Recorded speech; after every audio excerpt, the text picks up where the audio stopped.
Hi, hello, welcome to cinema society. இன்னைக்கு நம்ம cinema சொசைட்டியில் என்ன பார்க்க போகிறோம்னா, தியேட்டர்ஸில் ரிலீஸ் ஆகியிருக்கிற லால் சலாம் படத்தோட ரிவ்யூ தான் பார்க்க போகிறோம். நம்ம சேனலை நீங்கள் இன்னும் சப்ஸ்கிரைப் பண்ணலன்னா மறக்காமல் சப்ஸ்கிரைப் பண்ணி சப்போர்ட் பண்ணுங்கள்.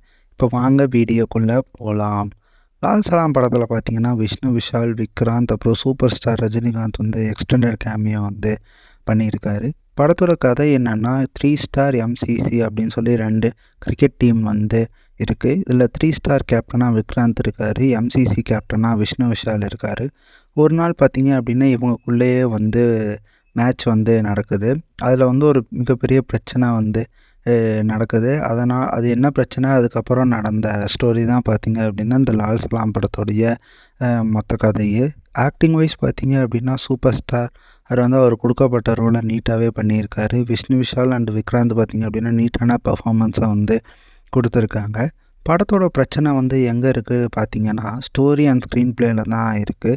இவங்க ஸ்டார்டிங்கில் ஸ்போர்ட்ஸை வச்சா எப்படி பாலிடிக்ஸ் பண்ணுறாங்க அப்படிங்கிற கான்செப்டை எடுத்திருக்காங்க. பட் அதை ஆடியன்ஸ் கிட்ட கரெக்டாக இவங்களால கன்வே பண்ண முடியலை. ஏன்னா இதுக்கு ஸ்க்ரீன் பிளேயில் இவங்க ரொம்ப வர்ஸ்ட்டாக எழுதியிருக்காங்க.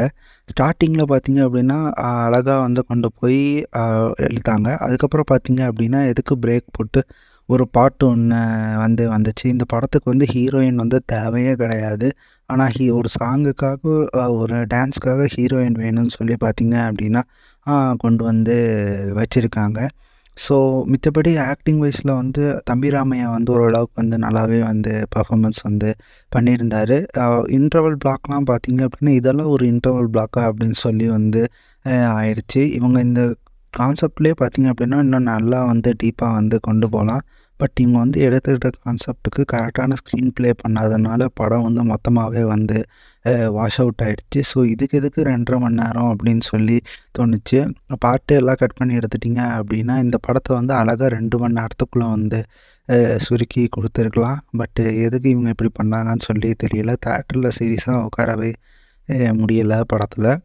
ஸோ மியூசிக் பார்த்திங்க அப்படின்னா ஏஆர் ரகுமான் போட்டிருக்காரு. அவரோட மியூசிக் அவ்வளோக்கா இந்த படத்துக்கு ஆப்ட் ஆகலை. ஸோ இதான் பார்த்திங்க அப்படின்னா லால் சலாம் படத்தோடைய ரிவ்யூ. உங்களுக்கு இந்த ரிவ்யூ பிடிச்சிருந்தா லைக் பண்ணுங்கள், மறக்காமல் உங்கள் ஃப்ரெண்ட்ஸுக்கு ஷேர் பண்ணுங்கள். முக்கியமாக நம்ம சேனல் சினிமா சொசைட்டியை சப்ஸ்கிரைப் பண்ணுங்கள். தேங்க்யூ.